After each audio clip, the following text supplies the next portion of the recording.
আসসালামু আলাইকুম, সবাই কেমন আছেন?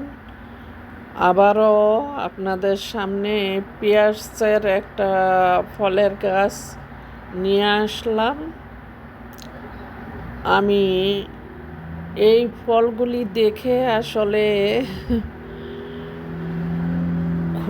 খুবই আনন্দিত হয়েছি আর খুবই ভালো লাগতেছে। আসলে ফল দেখলেই আমার মাথা নষ্ট হয়ে যায়। ফল দেখলেই আমার অনেক আনন্দ লাগে আর আমি ভিডিও করি। আসলে অনেক ফল ধরছে এই গাছটার মধ্যে। এটার নাম হচ্ছে পিয়ার্স।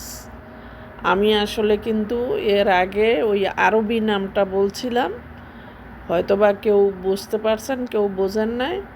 এটার নাম হচ্ছে, ইংরেজি নাম পিয়ার্স। তো আপনারা অবশ্যই দেখে আনন্দিত হবেন, ভালো থাকবেন, আমার সাথে থাকবেন, আমাকে সাপোর্ট করবেন। আসসালামু আলাইকুম।